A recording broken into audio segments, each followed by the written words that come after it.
Hey, what's going on? It's your boy BT, and I came here to talk some boxing with the thousands of True School Sports subscribers. What's going on, guys? Now, it's been a while since I said that because I really was making these commentary type of videos in LA. I was busy running around and getting footage and whatnot. But yeah, man, great trip in LA. Met a lot great people. Shout out to Travis Gotti Boxing for getting up with me after the fight. Rafael Calvo for making it out to the fight. Shout out to Gabe and his girlfriend for making it out to the fight. Shout out to Ellie Sekback for all the love he showed me when I was there. Michael Baca for setting up the Sinisha Estrada interview and being a cool guy. Just everybody that I got to meet in LA. Shout out to all you guys. But this video right here is going to be my video, my final thoughts and my review. Because I didn't really do a review video, an official review video, following either one of the fights that happened that day between Gennady Golovkin and Kell Brook, and of course Roman Gonzalez versus Carlos Cuadras. So I'm going to start with Triple G versus Kell Brook. Now, Triple G versus Kell Brook, obviously, Kell Brook, huge underdog. He got stopped in the 5th round. But I think, first of all, he was very game. I think, when you watch that fight, you look at a guy like Kell Brook, you look at what he does, and he exploited the skills that he had. He exploited them in spots in that fight. I gave him 2 rounds. I had it 2-2 going into the 5th round. I think he did enough to win more than just the 2nd round. But in that 2nd round, especially, I think he did a great job of keeping the fight in the middle of the ring, using that jab, and then working the uppercut right after the jab. And it was a good fight. And obviously the UK fans, I watched the fight at the Forum. There were a lot of people there, media, fans, at the TV, watching the TV screen, glued to the TV screen, watching this fight, cheering for Triple G, and I was one of the very few people. And I know I made a video basically saying that Kell Brook had no chance, but I was still going for Kell Brook. I wanted to see him beat Triple G, and I wanted to see this. I wanted to see history. I wanted to see, because we haven't had a real upset in a big fight like in a while. So I wanted to see one, especially of that magnitude. He didn't do it, but I think he did. I think in that fight he gave himself a very great account of himself. Now in the 5th round, yes, his trainer did throw in the towel, but look at the 1st round. He got hit with some real good shots in the 1st round. GGG had him out on his feet, had him in big trouble, and he was able to sustain that and make it to the 2nd round. And in the 2nd round, he responds with the heart of a champion and gets the fight in the middle of the ring. They trade shots, and he was winning those exchanges. I know you guys are going to say, well, GGG does it every fight, with guys who don't have any punching power. We can watch. It doesn't matter. He won that exchange, and then I think it was round 3 or 4. He was landing some real good counter right hands, and hey, he didn't get the stoppage. Obviously, I mean, he didn't get the win. He got stopped, but I don't think if you're Kell Brook, there's no reason to hang your head. I mean, obviously you feel like you could have done better, but I still think he gave himself a great account of himself, and there's no shame in losing to Gennady Golovkin, being that you jumped 2 weight classes and fought a top 3 pound-for-pound fighter. So he got the big payday. I think even with the loss, his stock went up, not because, number one, the trainer throwing in the towel actually helped his stock going up because he didn't hit the canvas against GGG. He didn't get killed like Amir Khan did against Canelo. So with that being said, his stock goes up in my eyes and in the eyes of many. My only question for Kell would be, is he going to still campaign at 147? Because we saw in the weigh-ins leading up to this fight that he was actually heavier than Triple G. He was like 176, 176 pounds a month away from the fight. So, and he was killing himself to get to 147 anyway. So my thing is he going to kill himself to get back to 147? Is he going to go back down to that weight? And is he going to do it to go fight someone as higher risk and right now, currently, low reward as Earl Spence? I don't know. I made a video about the week before I left for LA. I made a video saying that I think Kell Brook is not coming back to welterweight, and I stand by it. I don't think he's going to come back to welterweight. I think if he is, he's going to have to have an easy fight because he just fought Triple G, got hurt real bad. So I would say just have a fight to get a win under your belt. And kind of just allow your body to settle back into the weight more comfortably, and then if you wanna, then you gotta actually fight your mandatory, which is Errol Spence, and I want to see that fight. I think for me, that's a huge fight at 147. Obviously, um, a lot of people are going to favor Earl, and I think even I would favor Earl, but I don't know, man. Kell Brook, I know he lost against GGG, but he really showed me some things in that fight, and I think if he can stand up to a guy like GGG, if he can stand up to the body punches against GGG, I don't know. That fight to me is more 50-50 than I even thought it was. So who knows, man? But for Golovkin, I mean, obviously we heard the rumors of him being sick. We heard the rumors of him, not being in the best condition for this fight. And I think it kind of showed in the ring if that was true, because there was no speed on his punches. The power was still there, but the speed wasn't quite there. And on top of that, just looked very sluggish. Looked very sluggish. And I told Travis Gotti this in the video that we made together. I said, I think since GGG has come to America, since a lot of Americans have been following this stuff, that's probably the worst I've seen him look. Honestly, God, and it was against the welterweight. So now you're getting a lot of guys like Canelo and Daniel Jacobs, or people who support these guys, saying that these guys beat GGG. Now, I still stand behind my stance. I still think Golovkin on the night would beat those guys, and pretty convincingly. Because number one, when we look at Daniel Jacobs, right? Daniel Jacobs, this is a guy whose chin is if I made a top 5 most suspect chins in boxing, Daniel Jacobs is easily in the top 5. We look at the Dimitri Prague fight when he just laid him out. He laid Jacobs flat out. All right, there's that fight there. Then you look at his first fight with Sergio Mora, where Mora is very light puncher, way past his prime, and he was able to drop Jacobs. So why wouldn't I think that GGG, a guy who is a great body puncher, who sets up his power punch really well, whose jab within itself will snap your head back and feel like a power punch, why wouldn't I think that he could do that to Jacobs? I mean, come on, let's use some common sense here. And then as far as Canelo, I think, obviously, if I don't think Canelo will beat him either. I still think that's a like 60-40 fight in favor of GGG, just because the boxing ability. I know a lot of people say he gets hit a lot, but Canelo's punches are very easy to evade.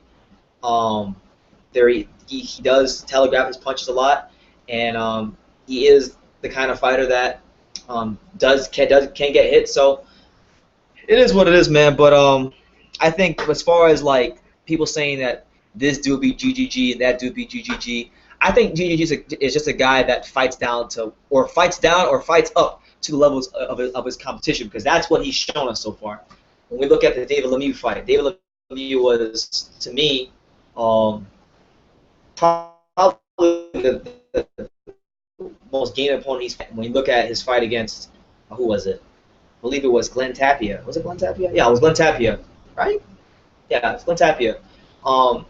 He blasted Glenn Tapia out of there real fast, and I know who is Glenn Tapia. When we talk about Glenn Tapia, the guy who got stopped by James Kirkland. But Lemieux can beat the crap out of a lot of middleweights, and GGG went in there and made him look like a C-class, D-class fighter, and he did it mainly through his boxing, his jab, and his jab, like I said, is a power punch within itself, but he used it to box him around the ring and set up a lot of shots to get Lemieux out of there later in the fight. So I think he fights either down or up to the level of his opposition. So, for Kell Brook, he had no fear coming forward, and he was able to land on Kell Brook and cut that distance and really rip to the body and broke his damn eye socket, even on his worst night. So keep that in mind. I know a lot of people don't like GGG. I respect GGG, but I wouldn't say I'm the biggest fan of GGG. So that being said, GGG on his worst night, keep that in mind, still broke a dude's eye socket. That's the kind of fighter we're dealing with here. So that's the kind of guy we're dealing with. And I think in a Canelo fight, I still think he beats Canelo pretty soundly, stops him. I think he stops him. That's what it is. Canelo, to me, just doesn't have the skills, the tools to beat him. That's just my opinion on that fight. But if there was a fight time to make it, if you're Oscar De La Hoya, you think that fight would happen soon. So it should be made soon, based on perceived weakness we saw in the Kell Brook fight. So it is what it is. That's my overall take on that fight. GGG did what he had to do. I think in the process, Kell Brook's stock did go up, but it ultimately played out the way many of us thought it would. So great fight. Shout out to Eddie Hearn in Matchroom Boxing. To me, I think Eddie Hearn's the best promoter. He puts on the best, maybe not the best fights, but he's definitely putting on the best events as far as level of excitement and selling tickets and the crowd being into the fight. I mean, look at the crowd for that fight and look at how fast those tickets sold. So you got to give Eddie Hearn credit for putting together matchups that do sell, that are entertaining, and I think we're gonna see GG like Travis Gotti said in our video. I think GGG Eubank should be next. Hopefully it is next. I think that's a good fight for him. But yeah, that's that fight. Now the fight I really wanted to get to, because as you guys can see, I'm wearing the shirt. I know a lot of you guys had stuff to say. I'm gonna address that in this video. But you guys see the shirt, pound for pound champion Roman Chocolatito Gonzalez. To me, he's exactly still just that, the pound for pound champion. Now, I did score this fight 9-3 in favor of Roman Gonzalez, and I know as I'm saying this, a lot of you guys who are watching this video are saying, "Oh my God, Brennan's being biased. He's hopping on Roman Gonzalez's nuts once again." Now, let me tell you this. Carlos Cuadras, he put on a great performance. Carlos Cuadras, deserves a lot of credit for what he did that night, because he was the first guy. McWilliams really proved that you can be durable against Roman Gonzalez, but Carlos Cuadras proved that he belonged in the ring of Roman that night. All these other guys, Arroyo, Valoria, a lot of these other guys, they're losing to Roman, and they're losing, soundly to Roman. So with that being said, I think Cuadras gave a very, very good account of himself, and I do think he has earned himself a rematch. So I am not against a rematch, but when it comes to this fight, right? When it comes to this fight, we had people in the YTBC, we had people in the boxing community, we had people who are just boxing fans on social media saying that Carlos Cuadras won this fight. Now, I was ringside for this fight, guys, and I could see a lot of things that maybe you guys couldn't see. And what I saw in that fight, I saw a guy in Cuadras who, yes, he was very much in the fight, but I saw a guy that was throwing a lot of combinations, and they were a lot of arm punches. They were, a lot of them weren't always landing. They were Roman, I would count. Roman would slip sometimes 5-6 punches in a row. Now, later in the fight, he did do better work, and he was able to hit Roman in the face a lot more, which is why you saw, the pictures we're seeing now. But make no mistake about it, the first 6 rounds of this fight, Roman won at least easily 5 of them. Easily, because the first round, was one of those typical, Roman Gonzalez type rounds where he kind of feels his opponent out, sees what his opponent is bringing to the table, and then it's like he made an adjustment, and from the second round to the 6th, he won every round. Every round. Now, were they close? Definitely. Cuadras was game. Cuadras was matching Roman punch for punch, but the sharper puncher within those rounds, make no mistake about it, was the guy on my shirt, the pound-for-pound champion, Roman Chocolatito Gonzalez. Now, Roman won 5 of his first 6 rounds, and I believe that he won at least, 2 more rounds after that. There's no way Cuadras shut him out the second half, because there's at least 2 rounds that could. And here's why. And here's why Cuadras did win that fight, because I hear a lot of you guys saying, "Well, look at his face. He's not a pound-for-pound fighter. He's a guy that Mayweather never had a face like that." Well, no disrespect to Floyd Mayweather, but he never went up. He never went up in weight. Okay, he never went up in weight, and he never fought the champion in that division on an even playing field. Yes, he fought Canelo, but he fought Canelo in freaking Las Vegas, where we know that Floyd has every advantage in the world. Roman Gonzalez fought at the Forum, and yes, I know he's fought at the Forum on 2 other occasions, but Carlos Cuadras is Mexican. Half the crowd was Mexican, and like I said, the WBC is a Mexican organization, so there were some factors here that you think would have favored Carlos Cuadras, but that was not the case.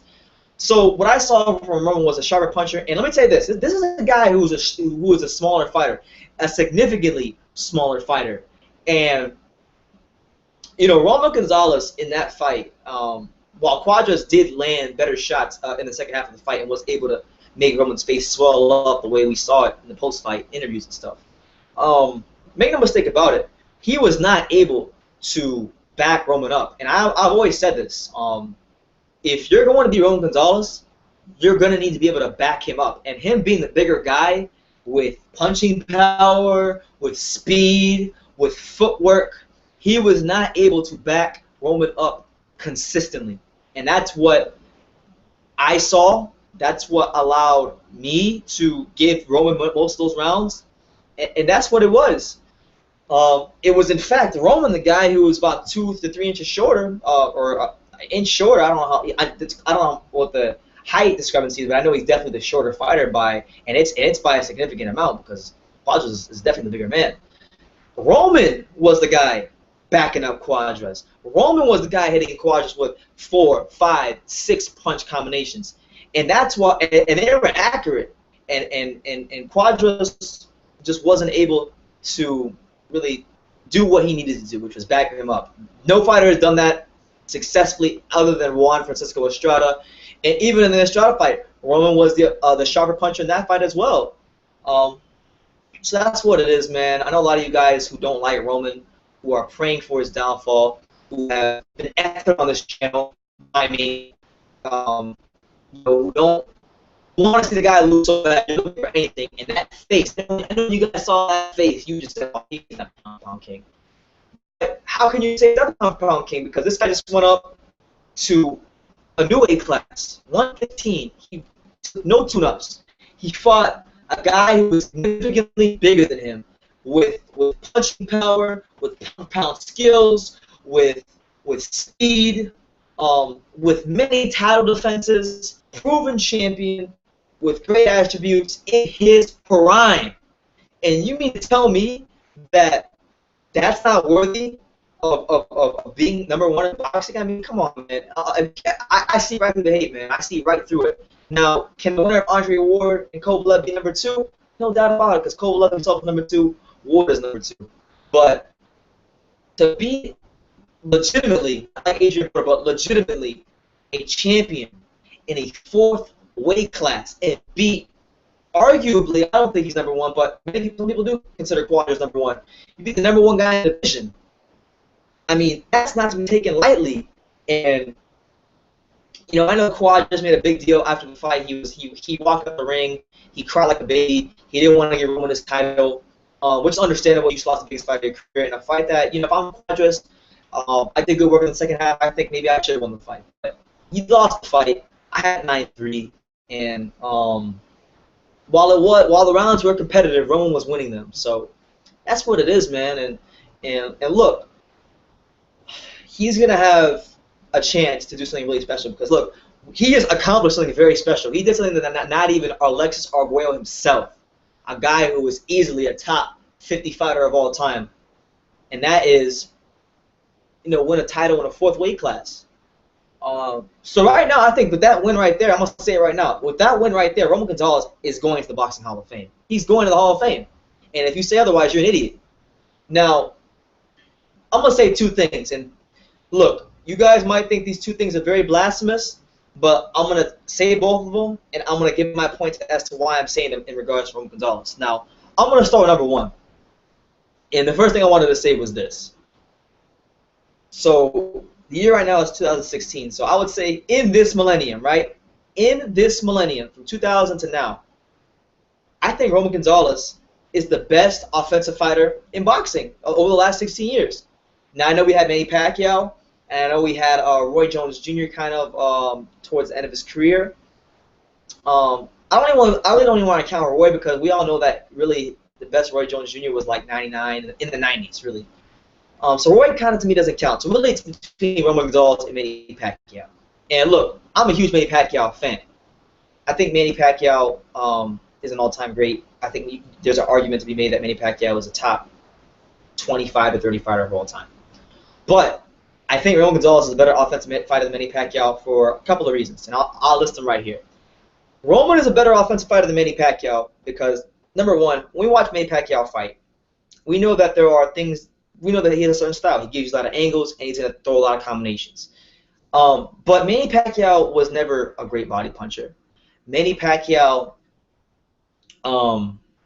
has a solid jab, but I wouldn't say his jab is like world class, nothing like that.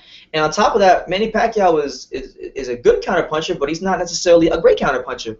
He's just a guy that would overwhelm you with speed and combinations, and it's fun to watch. I think if you say Manny Pacquiao is the best offensive fighter over the last in this millennium of the 21st century, I think that there's nothing wrong with that.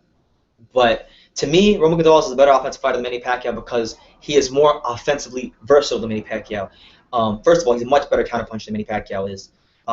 He's also, as far as activity-wise, he's matching Pacquiao in his prime punch output-wise. He's throwing upwards of 1,000 punches a fight. On top of that, he's like I said, better counterpuncher, and he rips the body a lot better than Manny Pacquiao, which is very big for me, and it's big for a lot of people who watch boxing because body punching is very important. It's what slows down your opponent and can stop your opponent from throwing many combinations, which is why I believe Roman Gonzalez has been able to control so many of his opponents because of his body punching ability, and it's what even was it was what was winning him all those rounds against Cuadras, his body punching. So there's that. I want to get that out there, and maybe I'll make a video further detailing that. But I think he's the best offensive fighter of the 21st century. I think he proved in the Cuadras fight doing it against a bigger guy. And another thing, I know. Hold on, before I go to the second one, I know a lot of you might say, well, Manny did that against bigger guys too. Well, that's very true. He did it against, for example, like Margarito. He fought Margarito, who was a much bigger guy. But Margarito is a stationary target. He's a guy that's not hard for a prime Pacquiao to hit. So it doesn't compare to a guy like Carlos Cuadras, who has great footwork, who has, just like Pacquiao, the ability to slip a punch and then turn the fighter and then unload with combinations himself. It's just different. So there's that. I think Roman is the best offensive fighter of the 21st century, for me at least. Second of all, now I know a lot of you out there who are gonna watch this video are gonna get really mad when I say this, but I'm gonna say it and I'm gonna explain this as well. Now, as you guys know, and I was at the fight, I saw Roman Gonzalez stand next to this guy, but Naoya Inoue, this is a guy that is an anomaly in boxing. This is a guy with 11 fights. This is a guy who has been a champion in 2 weight classes. This is a guy who's beaten name opposition. This is a guy who is looking like he could be one day pound for pound king level type of fighter. So with that being said, he is significantly bigger than Roman. I think he might even be as big, if not a little bit bigger than Cuadras, but he's definitely a better puncher than Cuadras. He's younger than Cuadras as well.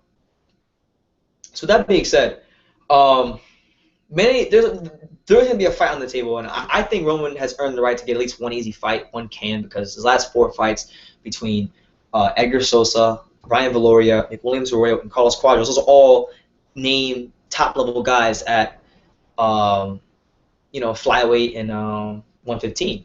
So I think he's earned the right to fight a Cam. But if he doesn't, then the most likely fight for him is it's probably gonna be Naoya Inoue, and if not him, it'll probably be a rematch with either Cuadras or Estrada. But Naoya Inoue, if Roman is able to beat him, because this is a guy who punches harder than Cuadras, who to me, stylistically speaking, possesses a lot more problems for Roman.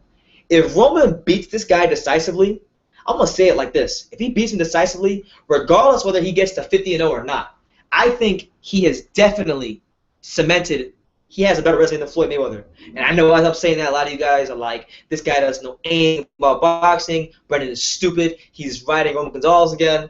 Whatever. But let me tell you why that cements him being better than Floyd Mayweather. Because, look, as I've said in my other videos, he beat the likes of Yutaka Nida, a guy who was the second best minimum weight fighter, only behind Ivan Calderon. Ivan Calderon is probably going to go to the Hall of Fame. I don't know about Hall of Fame, but Ivan Calderon was a pound-for-pound fight.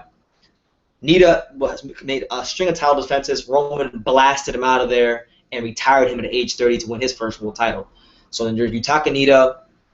There was after Nida, there was Akira Yagashi, who has beaten the likes of Edgar Sosa, who was also the lineal champion at flyweight. So you have him there. Edgar Sosa, who was a dominant champion, who made like 8 title defenses of his 112-pound title. Roman blasted him out of there in 2 rounds. Brian Viloria, a guy who beat Giovanni Segura. Giovanni Segura was in front of Andre Ward on the pound-for-pound list in the midst of the Super 6 hype.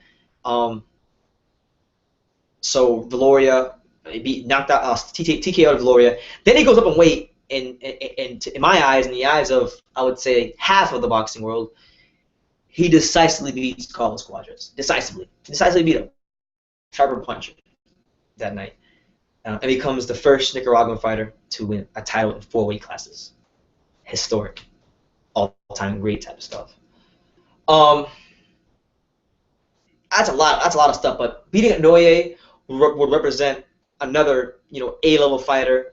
I don't want to say in this prime because I could say like a lot of you could say that he's still very green because he only has 11 fights. But I mean, this guy is an anomaly. This guy's beating.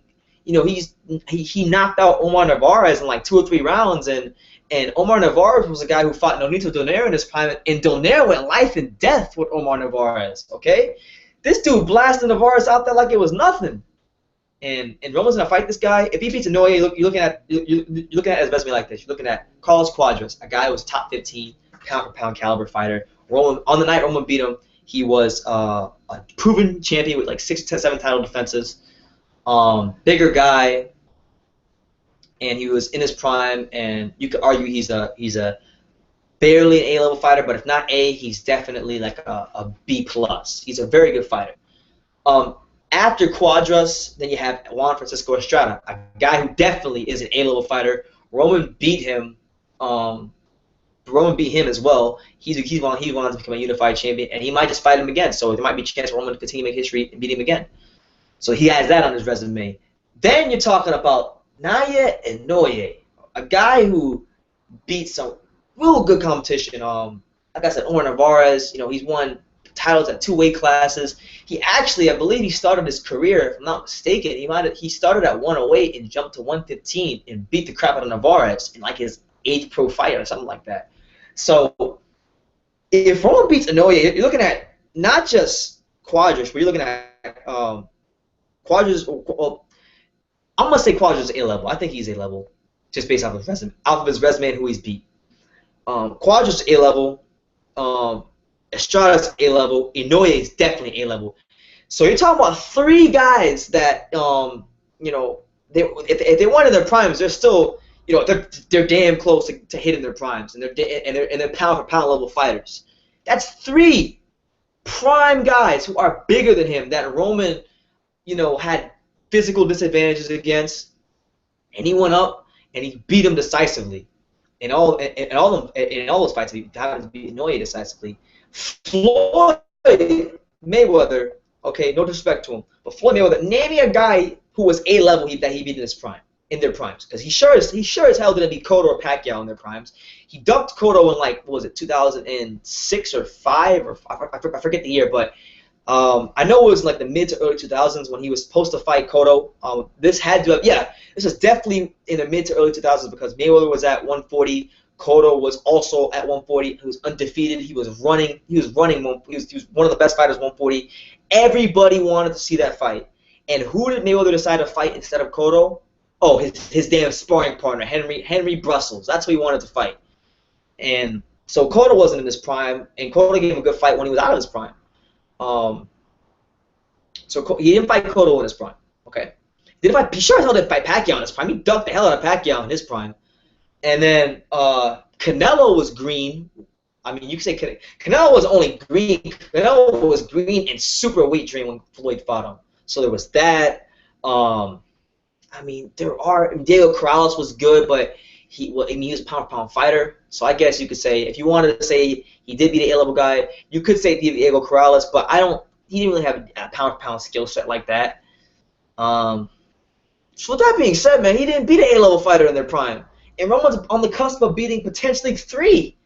I mean, even if he doesn't beat Inoue and Inoue knocks him out, he still beat 1 on Estrada, which is more than we could say for Floyd. So, look, you guys can hate if you want, but look, the dude never lost as an amateur, and I know you guys can say, who the hell was he fighting in Nicaragua? Listen, I really don't know, but he never lost as an amateur.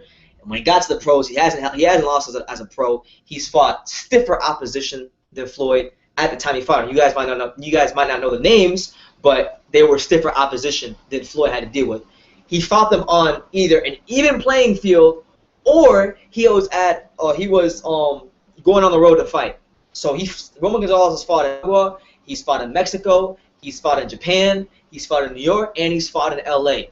I mean, the only places Floyd really ever fought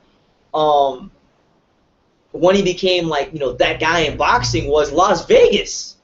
and he had every advantage in the world, from the refs, the gloves, and you knew if Mayweather was going to a decision, it was going to be a decision for Mayweather. You know, the car would be for Mayweather.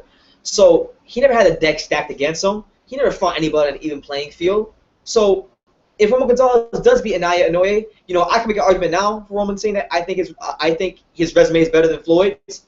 But even but if he beats Inoue, I think it's cemented. Like, it's not even an argument. It's not an argument. And look, any of you Flomos out there, any of you Floyd Mayweather channels out there that had the audacity or the balls to come on this channel and debate me on that, I will rip you to shreds. All right, I almost got into it after the fight with I don't want to say his name, but I'll just say he's one of Dante's disciples, and one of the guys who hangs around Dante all the time. I saw him after the fight. My boy Neil, shout out to Neil from Hoop Jab. He turned to me while we were waiting for Roy Jones to come talk to us, and he said that, like, you know, because the fight was close, Neil thought, you know, that fight wasn't worthy of pound for pound #1 status, which is his opinion. I respect it, but I disagree with him. He said, so Brennan, you know, November 19th, the winner of that fight between Ward and Kovalev will definitely be for pound #1. So I look at Neil smiling, you know, I'm like, man, absolutely not. That fight is not for pound #1. And the guy who turns around, and he's like, are you, like, in complete disgust, looks at me, and he said, like this is like, Roman can't be #1, like it's not a possibility. And he says that, you know, are you crazy? I'm like, nah, not after what I just saw. You just went in there and beat a bigger guy and was backing him up.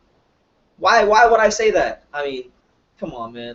A lot of you guys are just praying for Roman's downfall. And look, I'm going to take it a step further. If Floyd Mayweather was doing what Roman Gonzalez was doing right now, if he was doing what Roman Gonzalez is doing right now, you guys would say that, you know, he's the best fighter of all time. You guys some of you already call him the best fighter of all time, and he hasn't done what Roman Gonzalez has done. He hasn't fought bigger guys on an even playing field. He hasn't, you know, fought on the road in his, like, you know, when he was champion and, like, in his prime. I mean, come on, man. Let's call it for what it is, man. Roman Gonzalez has proven himself to be pound for pound #1. And the only reason you guys don't think he's pound for pound #1, it's only for a handful of reasons. It's either #1, you don't know the small weight classes. That's what it is. Another channel that I ethered another video, I'm not going to say the name, but I ethered him in a video. He made a video recently basically saying, you know, oh, this gives credence to what I was saying. No, it doesn't give credence to what you're saying, because Roman won that fight decisively. So you either don't know the small weight classes, that's #1. And look, I don't like to get into the subject of race, but this is just what it is. You either don't know the small weight classes, or it's because he's not black. All right, that's what it is. A lot of you channels out there, and I'm not one for race baiting or anything like that, but look, you guys don't give credit to no fighters that aren't black. You guys don't make videos about fighters who aren't black unless, you know, they're negative. You know, you make a video about Kovalev or Golovkin to say that Kell Brook exposed them, or you make a video about Roman Gonzalez saying that, oh, well, he lost fight because his face is swelled up. Like, come on, man. Come on, man. Let's just call it for what it is. You guys you guys are afraid, because deep down in your hearts you know that not only is Roman Gonzalez a good fighter, and not only is he a great fighter, but he is going to go down as an all-time great fighter. And even if he loses a fight coming up soon, there's no shame in it, because the guy he's going to lose to is going to go to the Hall of Fame. Roman Gonzalez is so good that whoever does take that over him is definitely going to the Hall of Fame. So whether it's Estrada, Cuadras, or Inoue, they are going to the Hall of Fame. And whoever Roman loses is a pound-for-pound level fighter. Okay? So, I mean, it is what it is. Floyd, a lot of you like to justify Floyd's resume and say, well, he had tough fights with the likes of Henry Brussels and DeMarcus Corley, and, oh, the Emmanuel Augustus fight was so tough for Floyd. He was a tough journeyman. Like, come on, man. Roman don't struggle with no journeyman. Roman has never struggled with a journeyman. The only guys he struggles with are A-level pound-for-pound caliber fighters. Okay? He never had no DeMarcus Corley, Emmanuel Augustus level fighters giving him problems. Okay? And as long as he's fighting in boxing to where his faculties are in check and he's still pretty good physically, it's not gonna happen. Okay? So, just want to get that out there, man. So a lot of you guys need to stop praying for the downfall of Roman Gonzalez. The Roman Empire will continue. I think he's going to beat Inoue. I think that's a 50-50 fight. I could see Inoue beating him. in delivering the type of performance that would make him a star. But I also could see Roman Gonzalez cementing himself on that night as one of the top 20 greatest fighters to ever live, if he beats Inoue in spectacular fashion. So that's what it is, man. All you guys hated on Roman for the whole Carlos Cuadras fight. I thought he went 9-3. He was a sharper puncher. He backed Cuadras up a lot more than Cuadras was able to do to him. And when they were in the middle of the ring, Roman had a lot of success in the middle of the ring trading punches with him. So that's what it is. You guys can give me your thoughts. Great. First of all, great. It was an electric atmosphere. Shout out to Tom Loeffler, K2 Promotions, Tekken Promotions, Golden Boy, the Forum, LA Fight Fans, Nicaraguans, Mexicans, Gonzalez, Cuadras. Shout out to Sinisa Estrada. Shout out to just everybody in the car. Kamagai, Soto Cross. That was a good fight. It was just a great week of fights, man. And regardless of these people trying to discredit what was a really good win for Roman Gonzalez, the type of win that cemented his Hall of Fame status. Despite all that, still a great week of fights, and it was still a good performance by him. So that's what it is, man. You guys let me know what you think. Especially about the things I said about him being the best offensive fighter of the 21st century, and if him being annoyed, that cements his resume as better than Floyd Mayweather. So yeah, you guys can leave your comments down below. Take the time to subscribe. You can love me or you can hate me, but I'm just a kid from Dane. Until next time, take care, guys.